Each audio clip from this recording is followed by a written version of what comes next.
Voltamos com a notícia de frente, agora 6 horas e 42 minutos. E uma medida provisória publicada pelo governo federal isenta o consumidor de baixa renda de pagar a conta de energia até o mês de junho. A Nayana Bricá, ela vai trazer todas as informações.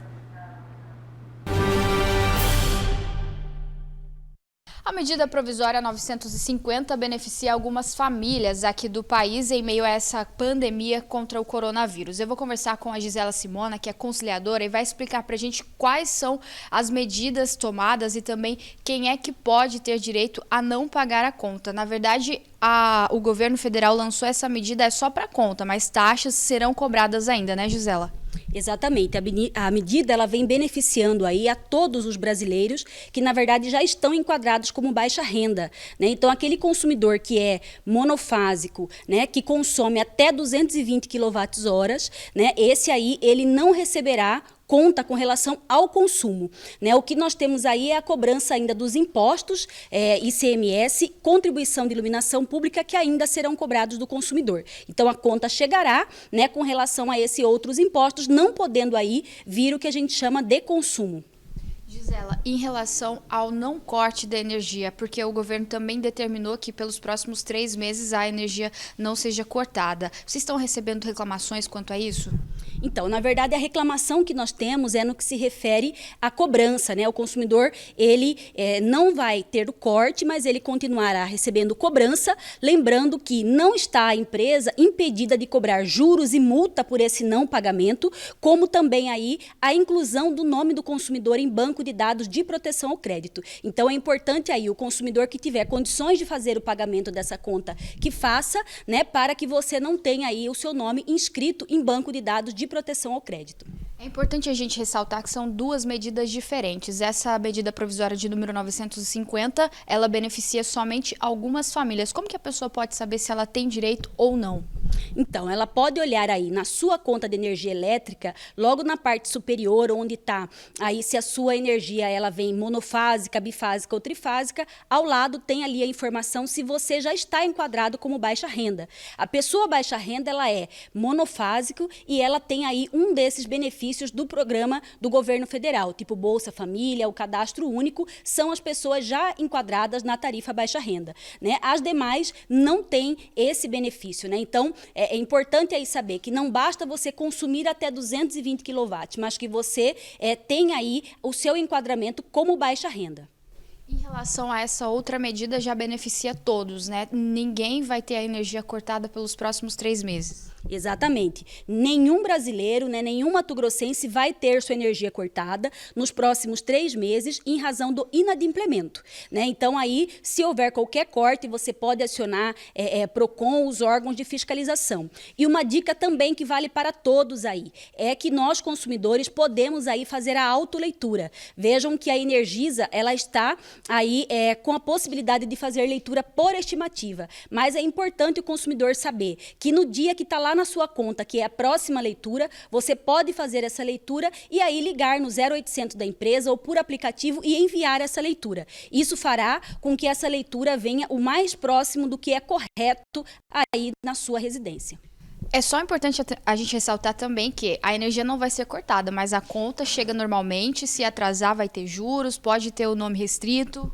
Exatamente, né? Aí você não pagando a sua conta, né, depois desses 3 meses aí, quando iniciar, né, e nós esperamos que comece a vida ao normal, nós teremos aí a cobrança dessas contas, acrescida de juros, multa e até mesmo a possibilidade do seu nome estar incluso em banco de dados de proteção ao crédito, como SPC, Serasa e Boa Vista. Muito obrigada, então, pelas informações. A Gisela Simona, que é conciliadora. Em relação à medida provisória de número 950, a concessionária de energia aqui de Mato Grosso considera positiva esse subsídio que foi repassado pelo governo federal, mas ressalta que as contas vão continuar chegando e a família que não precisar pagar o consumo de energia ainda vai precisar pagar as taxas, como iluminação pública e também ICMS. Obrigada, Nayana. Só esse ponto, né, para se observar. Não paga a energia mais as taxas, que o ICMS, por exemplo, da energia elétrica é 46%, 46%, vai continuar tendo que pagar. E IPTU também, né? perdeu também. Vamos para o seu destaque, Lúcia? Vamos. Meu destaque é para falar lá dessa questão de Várzea Grande. A prefeita Lucimar Campos tinha baixado lá um decreto liberando para funcionar grande parte do comércio lá da cidade. Aí a Defensoria Pública entrou com uma ação na Justiça e já teve a decisão. O juiz André Maurício Lopes Prioli negou, né, o pedido lá para cassar o decreto da prefeita Lucimar Campos, que autorizou praticamente a abertura de todo o comércio da cidade. Como eu disse, esse pedido aí, essa ação foi da Defensoria Pública do Estado de Mato Grosso. E aí na decisão o magistrado explicou que a prefeitura rege, né, as medidas dentro dos municípios. Reger as medidas é uma coisa. Fazer o que compete à prefeitura, no aspecto da fiscalização nesse caso, é outra bem diferente. E isso não está acontecendo lá em Várzea Grande.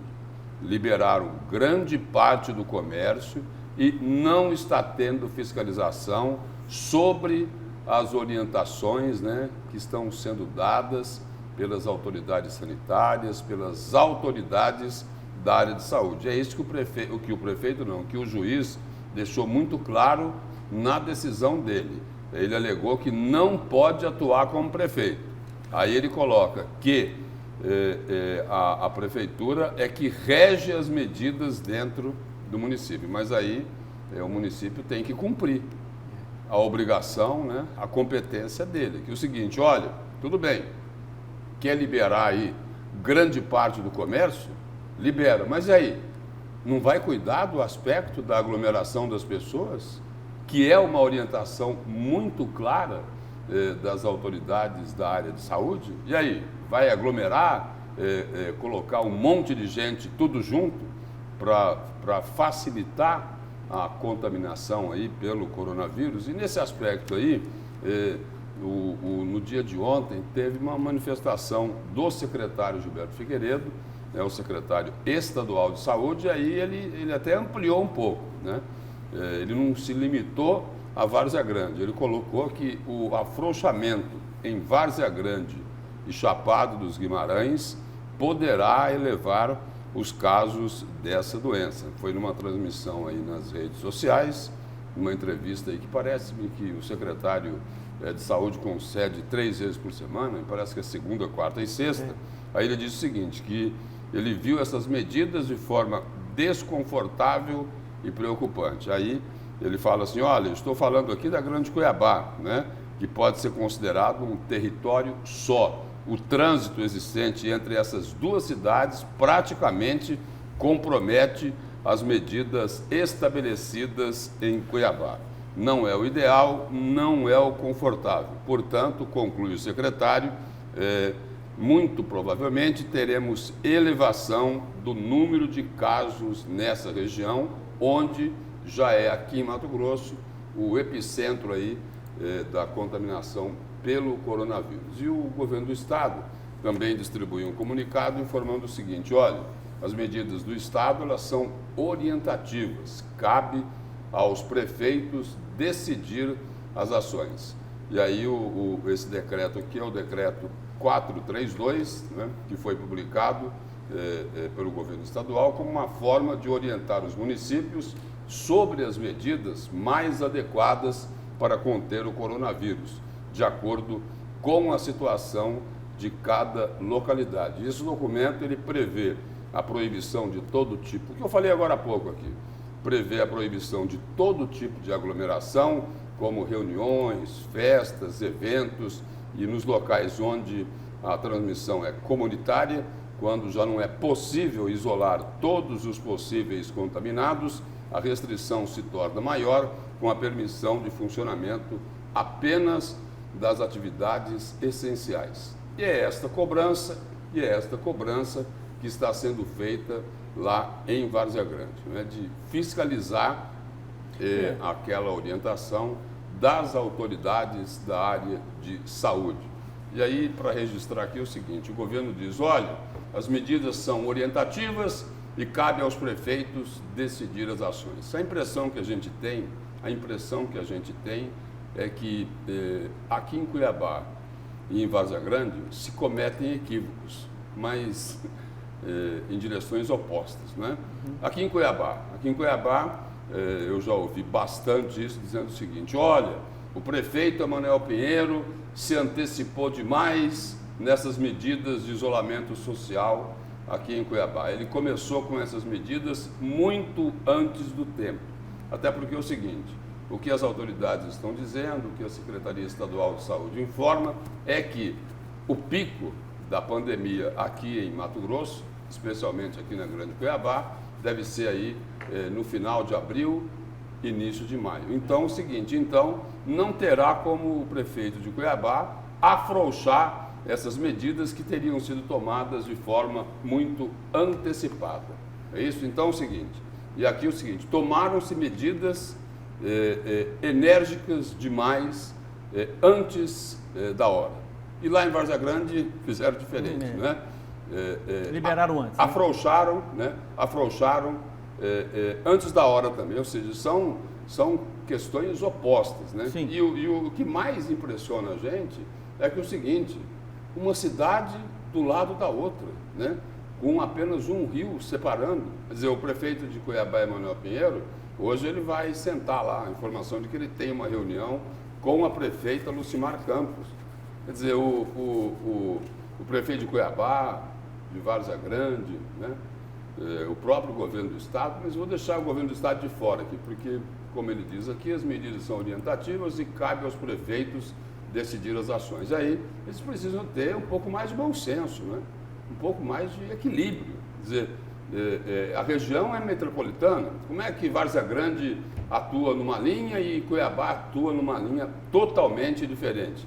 Eles precisam entrar num acordo aí, até para beneficiar a população. Não se pode fazer besteira nem aqui em Cuiabá, nem lá em Várzea Grande. Eles têm que procurar aí a forma mais adequada do poder público municipal, tanto daqui da capital como lá de Várzea Grande, atuar nesse momento aí, que é um momento tão delicado para a população, tanto no aspecto da saúde, como no aspecto econômico. E tem uma chave importante nisso tudo, que eu acho que é a peça fundamental desse quebra-cabeça todo de isolamento, né, que é o cidadão. Lúcio, nós estamos mexendo com hábito, com comportamento, né? Não adianta você decretar algumas coisas para a cidade com relação a isolamento, se você não tem culturalmente, né, no DNA das pessoas, civilidade, educação. Né? Você pode ter todas as regras, todas as normas de forma plena, que na teoria fica lindo, mas na prática não funciona. E é exatamente isso que pode estar acontecendo lá em Várzea Grande. O comerciante está fazendo a sua parte, quer ter álcool gel, né, ter todas as medidas de proteção, de distanciamento social. Você pode ter, inclusive, a própria prefeitura municipal pode ter, tá? Fazendo a sua parte de fiscalização para ver se as pessoas estão cumprindo exatamente isso, mas a peça fundamental, que é o cidadão, não consegue cumprir, não consegue agir de forma plena, né, com relação ao cumprimento das regras e as leis que foram impostas lá em Várzea Grande. Aí você tem um problema. Sem dúvida alguma, aí você tem um problema que você pode sim aumentar o número de contaminados lá em Várzea Grande, e isso, sem dúvida alguma, como Várzea Grande não tem um sistema de saúde que possa atender um número X de pessoas, um volume grande, uma demanda grande de pessoas, automaticamente, e essa é uma preocupação de Cuiabá, essas pessoas seriam encaminhadas para Cuiabá. Então, é exatamente esse o raciocínio que acontece, que está prevalecendo lá em Várzea Grande, no sentido contrário aqui em Cuiabá, pensando de forma contrária, né? No caso, eu concordo que o cidadão ele deve ter responsabilidade com esse problema, bastante. Que é um problema muito grave. Agora é o seguinte, como disse o juiz, né, que negou lá a liminar para a Defensoria Pública, ele falou assim, olha, a Justiça não pode atuar como prefeito. Aí ele coloca o seguinte, de que a prefeitura é que rege as medidas dentro dos municípios. Foi o poder público municipal que tomou essa decisão. Então, compete à prefeitura de Várzea Grande fiscalizar o que está acontecendo na cidade, porque o problema não é só lá com Várzea Grande, não. Não é só lá com Várzea Grande. O que fizerem de errado lá em Várzea Grande vai refletir aqui em Cuiabá. Automaticamente. Né? Com uma população bem maior do que Várzea Grande. Não estou dizendo aqui o seguinte, e por isso que eu estou dizendo que é importante a prefeita, né, Lucimar Campos, se preocupar com o que acontece lá em Várzea Grande e fiscalizar para saber se as pessoas estão seguindo essas orientações das autoridades da área de saúde. Mas eu não sei se eu não estou pedindo algo assim, muito exagerado, porque numa cidade onde inúmeros bairros da periferia não tem sequer água na torneira, neste momento de tanta dificuldade, onde a higiene, coisa básica, né, Lúcio? Onde a higiene pessoal é um dos itens principais dentro das orientações da área de saúde, talvez eu esteja fazendo aqui um pedido muito exagerado para a Prefeitura Municipal de Várzea Grande fiscalizar aquilo que ela própria autorizou. Agora eu vou dar uma opinião minha. Eu acho que o problema não é lá que está aberto parcialmente. Já disse que o problema lá é questão de educação, questão de civilidade das pessoas, de poder respeitar as regras, num isolamento vertical. É isso que está acontecendo lá em Várzea Grande. Não vejo problema nisso. O problema não é lá que está aberto já. O problema é aqui que está praticamente fechado quase tudo. Mas o problema é lá também. Não. Porque é o seguinte, porque abriram sem critério. Não, isso que eu estou dizendo. Pode abrir? Pode. Mas aí, não vai fiscalizar? Exatamente, tem que fiscalizar. Foi o que eu disse, né? Aí sobre o Cuiabá eu falei o seguinte, olha, agora vai ser difícil flexibilizar. O que dava para flexibilizar era antes. É isso? Porque aqui agora, porque diz o seguinte, que a informação é de que o período do pico, né, da pandemia vai ser agora, final de abril, começo de maio. Porque o problema aqui é o seguinte, você vai em supermercado, que o supermercado está abarrotado. Isso é uma verdade. Né? Você vai lá no supermercado, lá você tem aglomeração. Eu fui no supermercado outro dia, parecia que o confinamento era lá dentro. Era lá dentro. Era lá dentro. Né? Aí você vê exatamente onde que você reúne mais pessoas, você tem mais aglomerações, dentro do supermercado ou dentro de uma ótica? Ou na frente de um carrinho de pastel, como outro dia fecharam o carrinho do pastel do sujeito lá na Feira do Porto, agora na Semana Santa. Está entendendo por quê? Não, vamos fechar porque está tendo aglomeração. Pode ter aglomeração em frente ao seu carrinho de pastel. É brincadeira um negócio desse. Tá entendendo? Quer dizer, então... Mas as barracas que vendem peixe, eles não normal, não. E estava apinhado de gente. Tá entendendo? Quer dizer, então, tá errado. Tá errado. Então, no caminho não é esse. Infelizmente, isso está completamente errado. Vamos aqui rapidamente ao WhatsApp, as mensagens do nosso telespectador aqui do A Notícias de Frente. O telespectador fala justamente disso. Bom dia, Várzea Grande foi liberado grande parte do comércio, porém a grande aglomeração ocorre ao utilizar o transporte público. A qualquer horário os ônibus estão lotados devido à demora. Foi reduzida a frota de ônibus. Nós que precisamos trabalhar e não temos outra alternativa, ficamos à mercê de qualquer forma de aglomeração. Né? De qualquer forma, estamos aglomerados. Acredito que isso também deve ser fiscalizado. E essa redução da frota de ônibus aí, tanto lá em Várzea Grande como aqui em Cuiabá, não é por causa do coronavírus, não. Não é por causa do coronavírus. Fui claro? Não é, não. Por quê? Não é. É porque como? Ocorreram as medidas de distanciamento social, vai diminuir, não é? O número de passageiros, claro. Ok? Aí é o seguinte, aí os gestores, os governantes, eles ficam preocupados, professor Haroldo, com o prejuízo que os empresários do transporte coletivo vão ter se os ônibus não andarem superlotados. É isso, nada mais que isso. Por que é que eles não colocam lá? Eles limitam a utilização, mas não colocam um número maior de ônibus para circular, tanto lá em Várzea Grande como aqui em Cuiabá. Por que só 30% aqui em Cuiabá é para facilitar a vida dos empresários do transporte coletivo, para eles não rodarem com os ônibus sem estar, tipo aquelas latas de sardinha, tudo superlotado, porque vai ter que rodar com menos passageiros do que antes eles rodavam? O Lúcio, o custo é o mesmo, né? Um ônibus vazio, o prejuízo é maior. Isso é fato. Isso aí não precisa nem estudar para você saber exatamente isso, né? Então, o que teria que ter sido feito de forma até obrigatória, vamos dizer assim, por conta do Executivo, da Prefeitura no estado de Cuiabá? Né? Pedir para que o empresário dos ônibus, né, ou decretar que ele aumentasse a sua frota para que você tivesse um número menor de pessoas dentro dos ônibus, sentadas imunizada de certa forma, com álcool gel, sendo que for de forma ordenada, que aí você não teria problema nenhum com relação ao transporte público. O problema é que eles não foram capazes de fazer isso. E até agora continua da mesma forma. É porque nos ônibus, só com as pessoas sentadas, o empresário, que é sempre protegido, vai ganhar menos. Muito menos. Não é isso? Muito Ele menos. vai ganhar menos. Muito menos. Ele andava lá com 100 pessoas dentro do ônibus, vai andar com 45.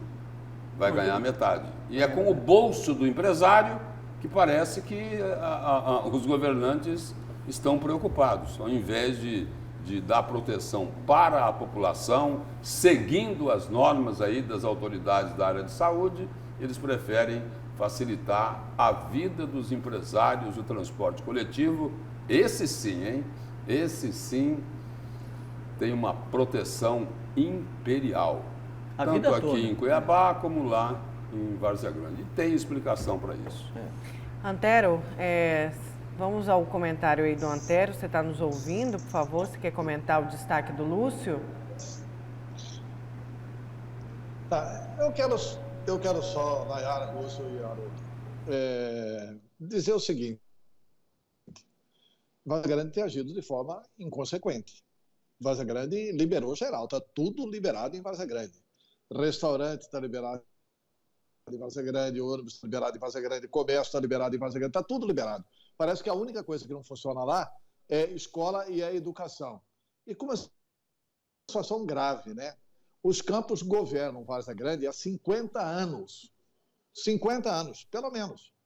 E durante 50 anos eles não arrumaram tempo de colocar água para o cidadão de Várzea Grande fazer higiene pessoal, beber água tratada, etc. e tal.